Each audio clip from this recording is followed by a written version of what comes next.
Dear countrymen, this is 1986 and the 6th of February. On this same day, 5 years ago, 27 of us left in a lorry from my house, the house in which I was staying in Makindye, and went to attack Kabamba.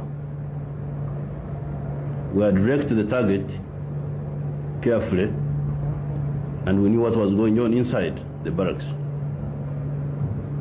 We managed to deceive one businessman into giving us his lorry, which could accommodate us as well as cover us from public view, because we left in the evening around 6 o'clock. That lorry was obtained by deception by one of us by the name of Rutaya. We went with that lorry and one or two other vehicles up to Kabamba, where two companies of Tanzanians and 1,400 Ugandan trainees were stationed. The Tanzanians were training the Ugandans. There was a big armory there, underground, which contained a lot of rifles. Those were our targets. But unfortunately, one of us fired a bullet prematurely, and one Tanzanian corporal went underground in the armory, because the armory is underground. The armory at Kabamba was underground. He went in the armory, and it was difficult to get him out. But nevertheless, we captured the barracks, the whole barracks, the quarter guard, the MTO yard, that is the motor transport yard, the signal center and the administrative center. We took control of the whole barracks, and all the Tanzanians who were there and the Ugandans ran away. But we did not get to the main target, which were the guns underground. We however managed to get vehicles from the MT yard, as well as some other guns from the houses of the officers and of the soldiers. And we left Kabamba by a fleet of vehicles through Chenjojo, through Bugangezi and Buyaga, up to Chiboga, thereby establishing our first base in the war of liberation against the regime of Obote. Now, since that time, our army has grew, until it became the force which you see here now. We defeated 16 enemy offensives in the area of Mubende, Ruwero, and part of Mpigi. We defeated 16 offensives by Obote trying to dislodge us. In the end, we caused the downfall of the Obote regime, because the coup of 27th of July 1985 was a direct outcome of our efforts. Because of defeating those 16 offensives, some officers of the UNLA and soldiers thought that it was better to remove Obote and reach a settlement with us. Unfortunately, their efforts were thwarted by cunning elements who wormed their way into the military council and denied the young men who had staged the coup the opportunity to talk with us frankly. I'm here referring to elements like Basilio and some other opportunistic elements who wormed their way into the military council, thereby making it impossible for the young boys, the captains and the majors and the NCOs and the soldiers who had staged the 27th of July coup, denying them the opportunity to discuss honestly with us. So from that humble beginning, 5 years ago, we were able to build this force which defeated 16 offensives by the Obote army. At some of the times, Obote employed as much as 80% of his forces in the whole country against us. By the coup of 27th July 1985, our army had destroyed at least 300 vehicles of the Obote government of all types.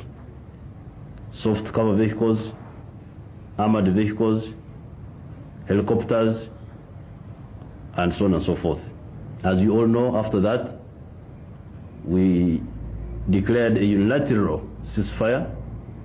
We stopped shooting at the Okello group which came in order to give them a chance to reach a peaceful settlement with us. Instead of doing that, they went ahead and started doing things unilaterally, ignoring us completely, until on the 24th of August, we decided to launch a limited offensive against them, which resulted in the liberation of Kasese and Fort Portal, and in the liberation of Kiboga, and in attacks on Busunju, Matuga, and Ruero.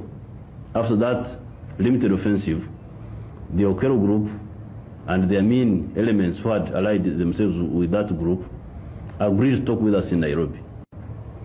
But their talking with us was not honest, it was dishonest. They were playing tricks. Because while they were talking with us in Nairobi, at the same time they were importing massive supplies of arms. At the same time they brought up to 20,000 or more Amin soldiers from Sudan and tried to use them to thwart the liberation of the people of Uganda. Now, because of those tricks, we again launched another offensive on the 12th of September 1985. This time we attacked Mubende, Mbarara, and eventually we attacked Masaka and came up to Katonga River. Now, on the Katonga River, mighty battles were fought. In fact, the Battle of Kampala was fought at Katonga. Many people did not realize this. We decided to destroy the enemy at Katonga so that by the time we come in Kampala, he will be very weak. And we did it very successfully because the enemy launched 7 major offensives against us along the Katonga River, mainly on 2 prongs. The main prong is to come through the main road, that is Mpigi, Kampiringisa, Kamengo, up to Kayabwe and Katonga. Then the subsidiary prong would come through Kaburasoke, Kanoni, up to Bugomora. We defeated both prongs, as well as the western prong, which was supposed to go from Hoima,